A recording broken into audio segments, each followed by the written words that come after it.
All right, at 6 o'clock, we'll start our meeting. I call the order of the City of Owatonna's annual Truth and Taxation meeting on Tuesday, December 2nd, 2025 at 6 p.m. in the chambers at the Charles Crandall Center at City Hall. This meeting is to hear comments about the city's proposed 2026 city budget and levies, questions regarding proposed property tax statements, property market valuations, and property tax relief options should be directed to the Steele County Assessor's Office. If you're here to talk about valuations, you're at the wrong meeting. That's at the county.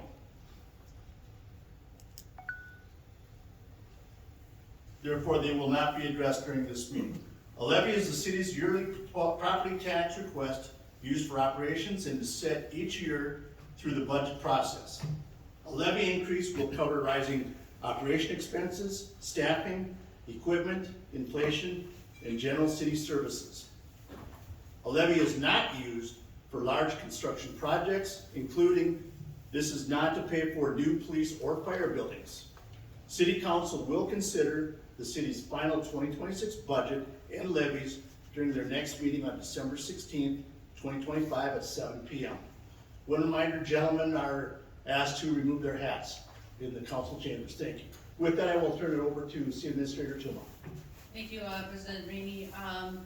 Good to be with you this evening. Got a short presentation, probably about 15-20 slides. I'm doing this along with Emily Damert, our Assistant Administrator, sharing the responsibility tonight.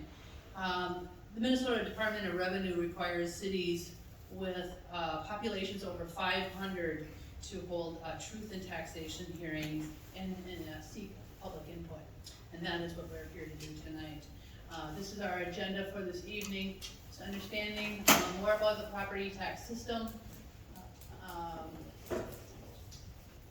Jackson, we gotta go back one.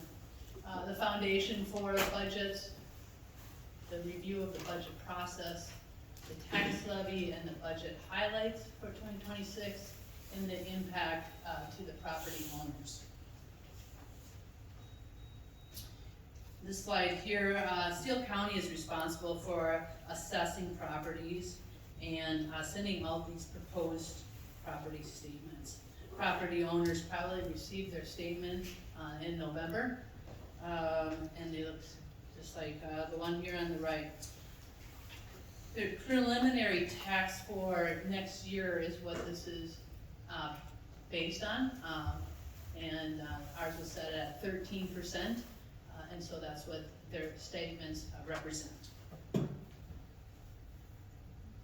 The proposed property tax statement is made up of three buckets, I'll call it, the county, the school district, and the city. The proposed taxes are calculated based on that 13% preliminary tax levy, which was adopted on September 16th by the council. And the final levy may be less, but it can't be any more than that 13%. This visual represents a series of city services that the city provides through the levy. A common question that we get at the city is, what does the tax levy pay for? And I want to let share a little bit of what it pays for. We serve 27,000 residents of Owatonna, 90 buildings that are owned and maintained by the City of Owatonna. 139 miles of roadways are maintained by the city. 43,488 calls of service that was responded to by our police officers in 2024. 600 calls for service that were responded by our firefighters. 900 acres of parkland is maintained and owned and maintained by the city. 31 miles of paved and natural trails are maintained. 2,000 building permits are processed and expected to be issued in 2025.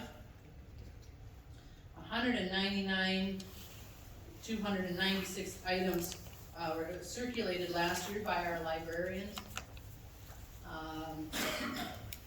19,000 library card holders hold library cards. 97,000 plus visitors and over almost 13,000 programs attended at the library in 2024.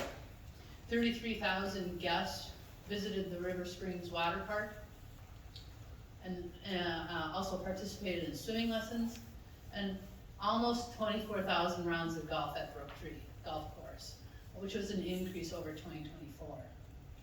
I share this because we have a lot of pride in Owatonna, in our community, and if I speak on behalf of our staff, we are grateful to do this, and we don't take this responsibility lightly, and we take a lot of pride in that work. This is the structure of the organization. At top is the citizens of Owatonna, our council and our mayor.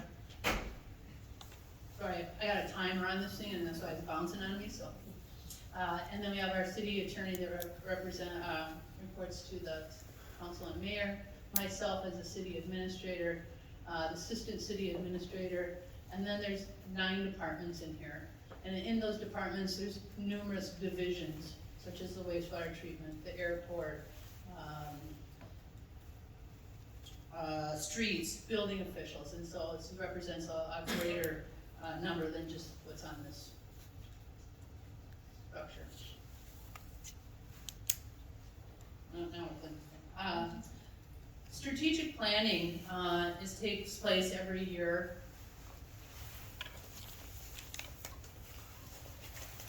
Strategic planning takes place every year, annually. It's a public meeting that usually is held in February. It's where our city staff and council get together to prioritize the next year, and then that's what helps us prepare for our budget that aligns with those priorities. Those 5 strategic priorities for the 2025-2027 timeframe is our public amenities, economic prosperity, financial security, being a premier employer, and our neighbors.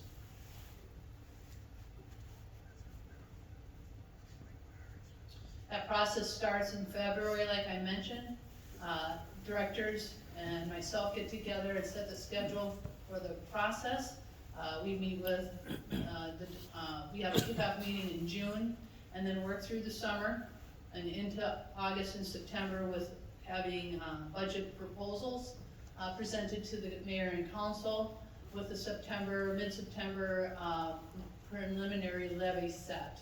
We had a meeting in November 18th, highlighted the budget, and then we also have 2 meetings in December. This process is 9 months long. It includes possibly up to, I think, 10 public meetings and probably over 20 hours of public time shared. And then numerous hours behind the scenes of putting this budget together.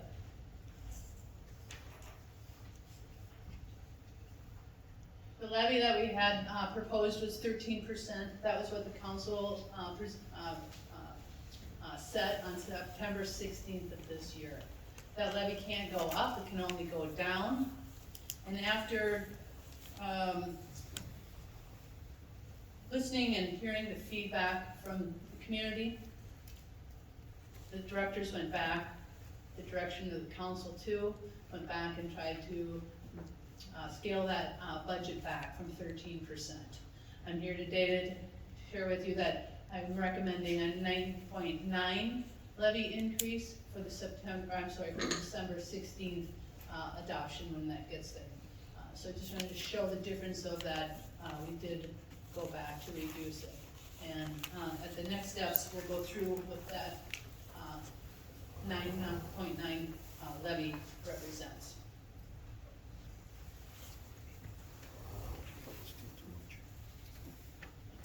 Okay, so the next portion of our presentation, we will go through and share some more highlights from the tax levy and budget. So this table shows what makes up the levy. So you'll see at the top, general fund operating levy. This funds our day-to-day operations. Infrastructure, taking care of our infrastructure. So this includes pay-as-you-go capital projects, as well as debt service levy that funds some of our larger construction projects that have been bonded for. It also includes economic development authority and housing redevelopment authority. So you'll see at the bottom right-hand corner of that table, $21,568,556 is the value of that 9.9% increase. One significant item that I just want to call to your attention on this slide, you'll see the pay-as-you-go capital projects. That is one area where we did trim back in order to get to that 9.9%. And we'll discuss that a little bit more on a future slide.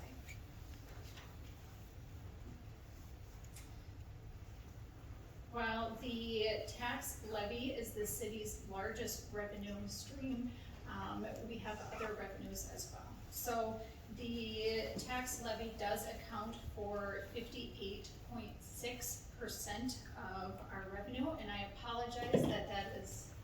Sorry, get the microphone here closer. Okay, thank you. I apologize, the text there, if we could have changed that, we would have, so it's easier to read. Other revenue streams include intergovernmental, which accounts for 23.4%. Whoops, we already jumped a slide, sorry. And that is going to include revenue received from other government agencies in the form of grants, entitlements, and shared revenue. So things such as federal grant dollars and local government aid from the state of Minnesota.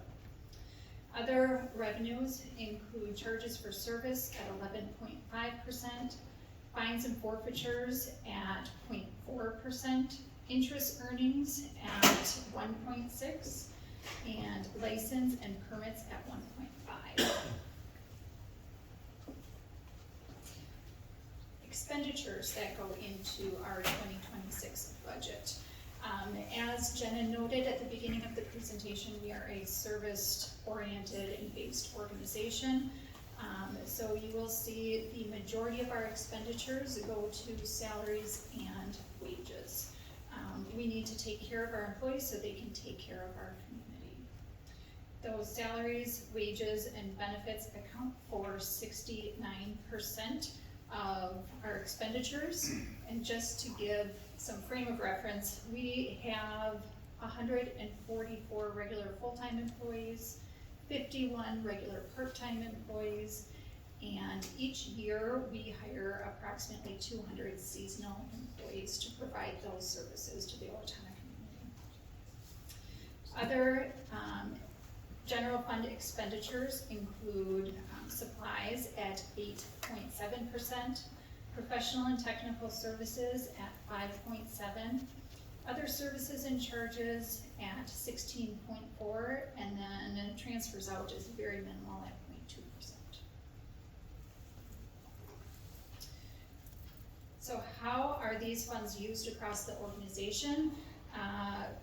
$7.2 million goes to our internal operations departments such as council, administration, finance, HR, technology, facilities, those types of departments. $11.3 million goes to our public safety areas, so police, fire, building inspections. 6.4 goes to public works. And then 6.5 go to culture and recreation. So 1.5 to the library and $5 million to parks and recreation. This does total about $31 million, and the budget we are proposing is balanced.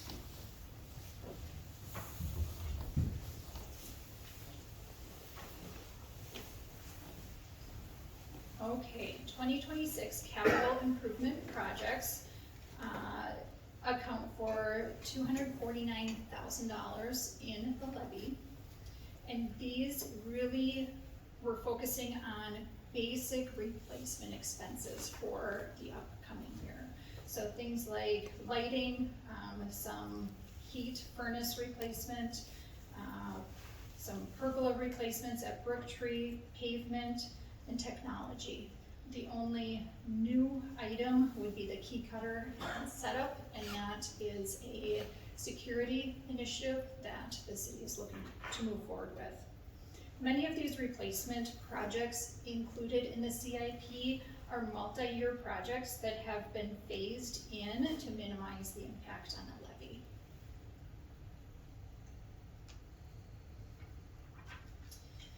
the vehicle replacement fund. Many of our positions need these pieces of equipment to actually do their jobs and provide those services within the community. So items up for replacement in 2026 include a small number of police vehicles, a facilities truck, an IT vehicle, some specialty equipment like the sprayer noted in the photo, mowers for both our facilities and golf maintenance teams, an asphalt zipper, and a skid steer.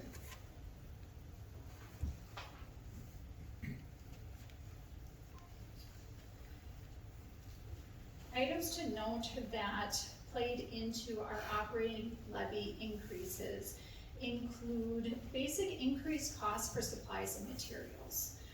The city is not immune to inflation and that impact that it has on these items. Replace and upgrade portable recording system for our police department.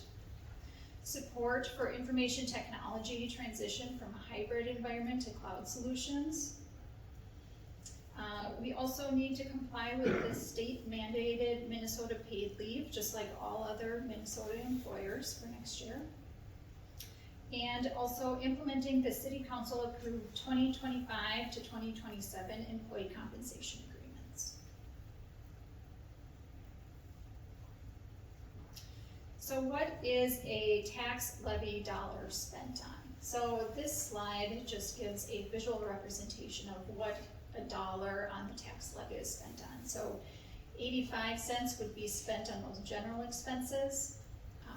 11 cents would be spent on debt payments. About a penny for capital, same for economic development and housing.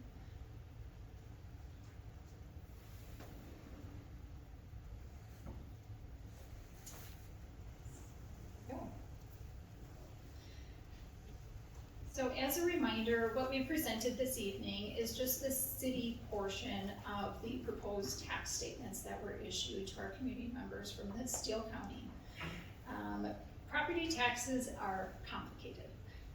So this visual just is intended to highlight the importance of continuing to support growth in our community. Items like new construction, existing homes and businesses and changes in valuation all contribute to a larger total tax pie. And when we have a larger total tax pie, it helps spread out the impact on individual property owners.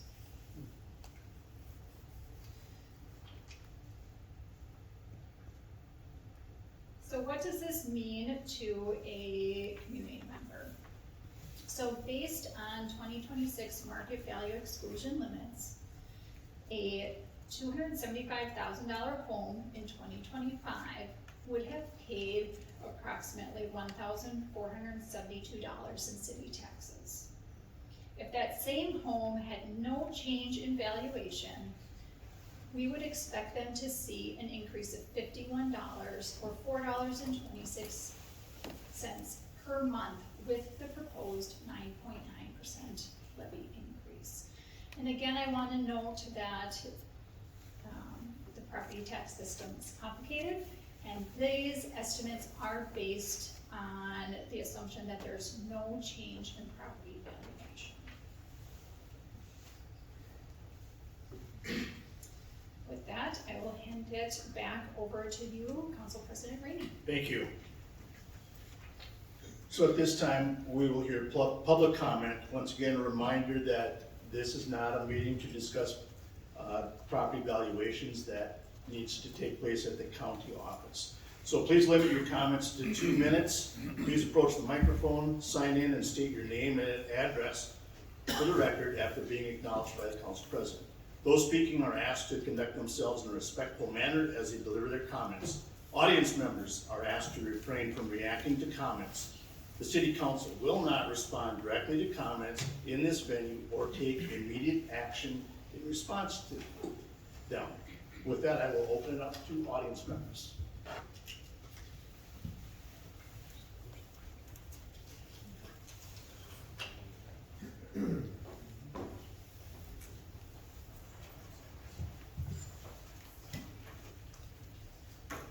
One reminder, we will be stopping this meeting at 6:55. We do have a council meeting that will start at 7 o'clock.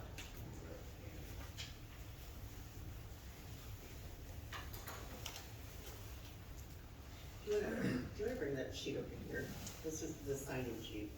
So whoever's next one to go can just sort of come in and we'll eliminate some time there as well. Thank you. My name is Virgil Davram, and I moved to Owatonna 18 years ago. You pull the microphone closer to you, please, sir. Okay, sure. Thank you. So I moved to town 18 years ago, and I had a couple of questions when we went over the budget. On my proposed tax form that I got just a few weeks ago, it shows a 9% increase, and I think I heard you say it's 9.9% now. So you increased it from the 9%, correct?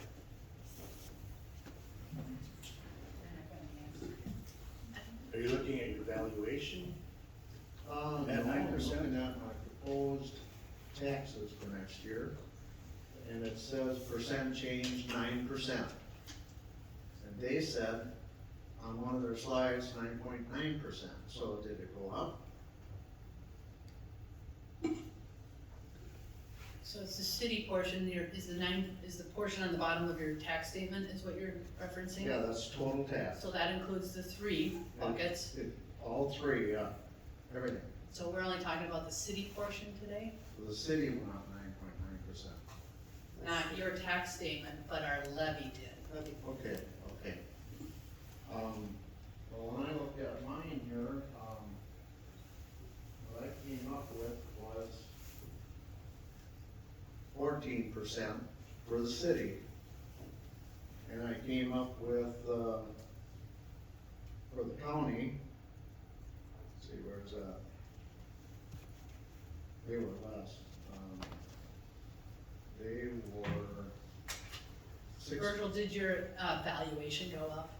Sure. Yes, that's what's changing. So this is all based on your 2025 valuation staying the same. Okay. I also, as part of the budget, on the slides there, you showed the golf course. And 2 questions on that. One, you said that the number of rounds played increased by over 1,000 or whatever. So was the golf course profitable this past year? Yes? So we're here for the public hearing on that, Budget. so you can Yeah. have conversation afterwards on that, but we're here on the budget, so that's what. Okay. Well, another question on the golf course. A few years back, we had a problem with fertilizer, and Dow Chemical paid us $1.8 million, okay? Is there any of that money left for the golf course? So I can answer that afterwards, we're here for the Yeah, once public again, we're hearing. here for the truth and It's all part of taxation. the budget. I mean, No, the imprellis was not part of the budget, that's, It was all allocated. okay, last year, another question on the budget then. Last year, the property taxes increased by 4.9%. That's from 24 to 25, okay? This year, on my sheet, it's going up 9%, okay?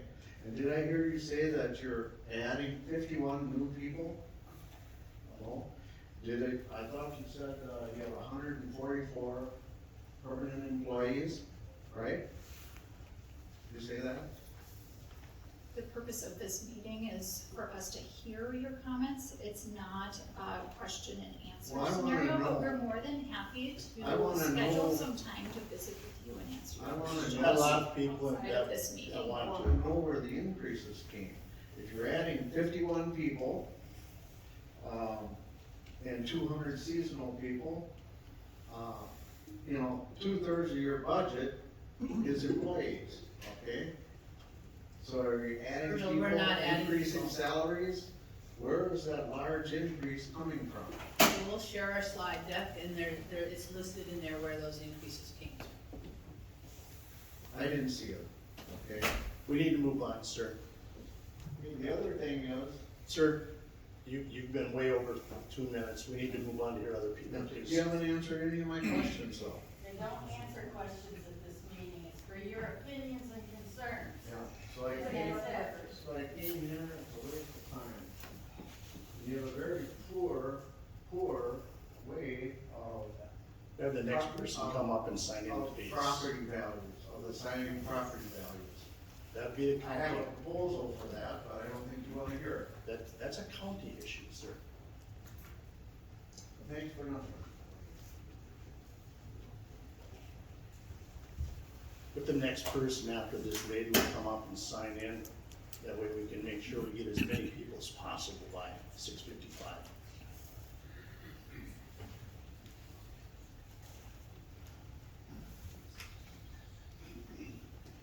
Mr. Boss will be timing, he'll raise his hand at about 1:45, just to let you know, please finish up, because we do want to hear from as many people as we can.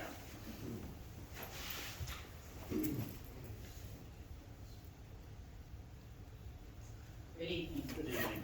My name is Deborah Bandel, and I live at 622 Prospect Street. And in some of the buzz that I've been hearing, there are some people sitting on the city council that think that this increase in tax is not going to be a hardship for senior citizens. I'm here to tell you that this year, my taxes cost me 2 full months and then some of my social security. I'm trying to live off about $1,500 a month. And when you raise the increase like that, it hurts. I can't even think about getting a pet right now because of the cost that vet care and other things to take care of that animal would do to me. I don't have money for emergencies. The increase that I'll get in my social security is gonna go right around to cover the government's part of Medicare, so that's coming out of my social security. It's hard, it's really tough if you've got a fixed income, and I'd like to see some of you try to live off $1,500 a month. We don't need a combined police. We're talking about the valuation tonight, or I'm sorry, the levy and the budget. This is part of the budget. If it's something No. you're going to try to do, Said a levy is not used for large construction projects, including, yeah, I know. this is not to pay for new police or fire buildings. I read that at the Okay. beginning. How about you get rid of the water park? It was gifted to the city after some people decided we had to have one because Mankato had one and Rochester Do had you one. have So surely questions we in should- regards to the levy or the budget? This is a part of your budget because you're paying for the expenses of running that facility. You get rid of it, you don't have to do that. People prefer the lake anyway. All right. Yes, sir. Yeah, there were no ways, 10:15 Mountain Road. So you said that over 50% of your budget is gonna be wages for your city workers. Does that include increases in wages also? And then also part of that is that if we're having these increases for your workers, what's gonna happen to the rest of the people that don't get increases every year? That's one thing that you need to look at and see where budgets can be adjusted and wages can be actually, essentially brought down to what actually the medium is for Owatonna. And a lot of the stuff that I was kind of looking at is like the debts that you guys had, like where those debts come from. Is that over a 10-year process, or is that just recently that you added those debts and then need to be paid with the levy? And then I know like your capital project bondings, in capital projects, you get up to 500,000, and then you got a bond. So what's hitting that $500,000 cap? Is that laid out? Has there been studies done, especially on all the buildings you guys own? Have you looked at renovating? Have you looked at the possible moving of city resources to a different building to make room for new buildings to be used in a different way? I mean, there's all that to be looked at. And, I did put in a request for information. I'm still waiting to hear back on that, for that information. Thank you. Thank you.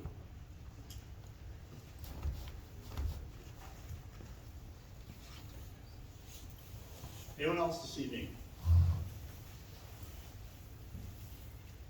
Next person, please come up and sign in.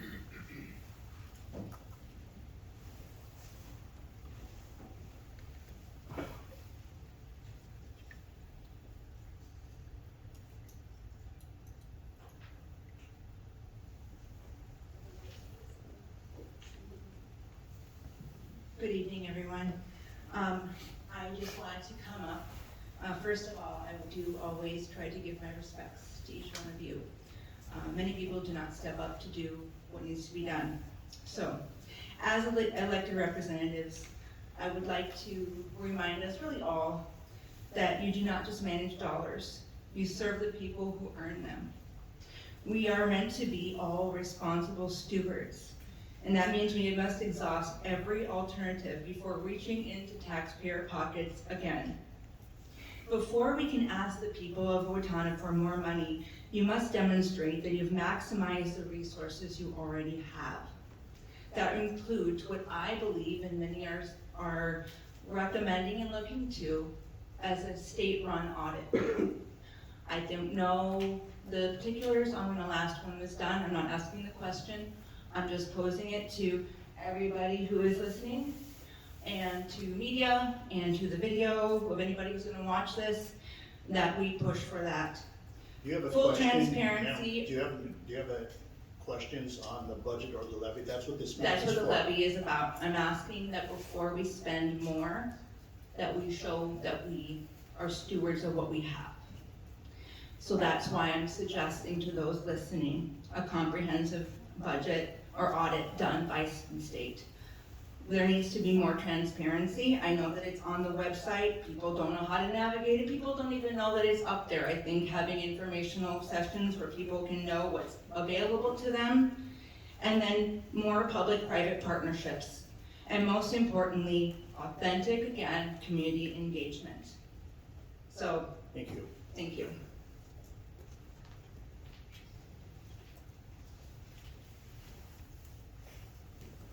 Anyone else? Melissa?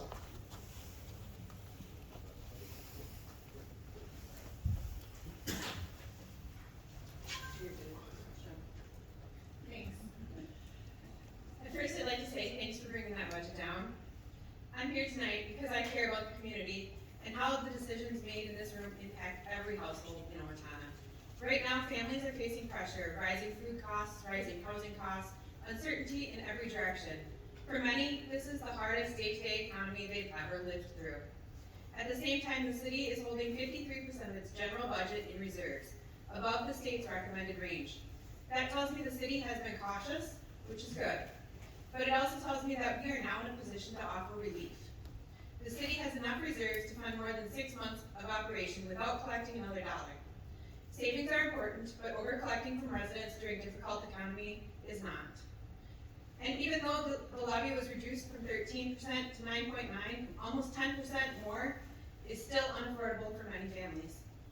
Your own levy slide tonight showed over $3.2 million in levy-funded capital and debt service costs. So the levy does pay for infrastructure. And the tax pie slide listed new construction as part of the tax system, meaning construction clearly is part of the equation. The city is not immune to inflation, neither are residents. The difference is that residents don't have half a year's reserve to fall back on. The city does. And while new fire and police stations may be worthwhile long-term goals, they are not urgent and not affordable right now. We should not commit to multi-million-dollar projects when Do you families have are barely questions staying on the afloat. levy or the budget? We're not here to discuss police and fire. That's not part of this meeting. This year, the priority should be the people, not buildings, not expansions, not future development ideas.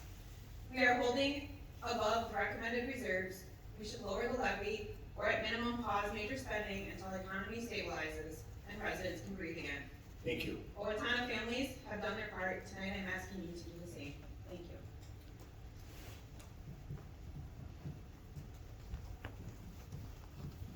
Anyone else this evening?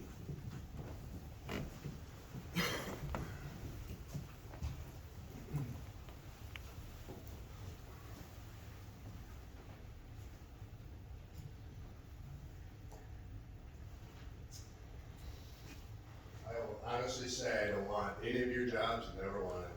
I give you credit for what you guys are doing, but I know you're in a position where you probably want some.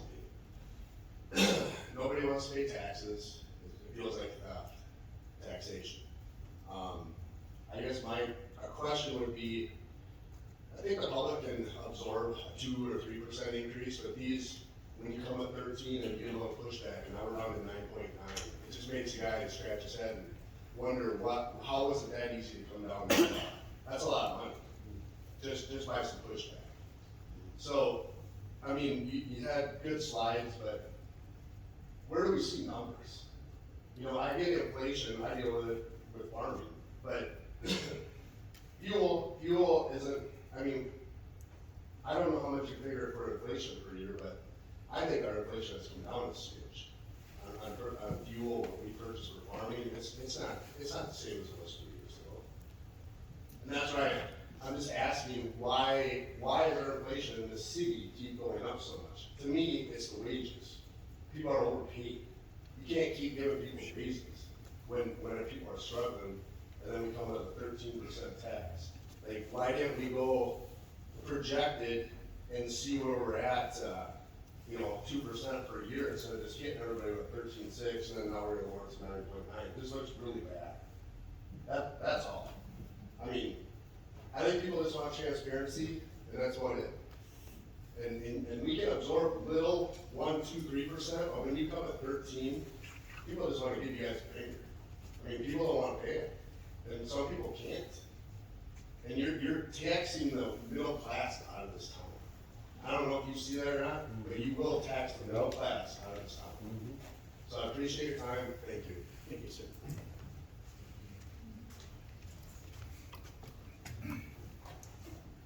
Anyone else this evening?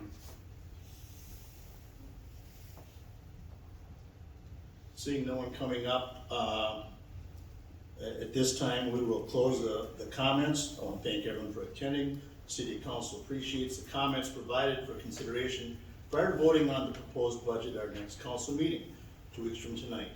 And with that, we'll take a recess until 7 o'clock. Thank you.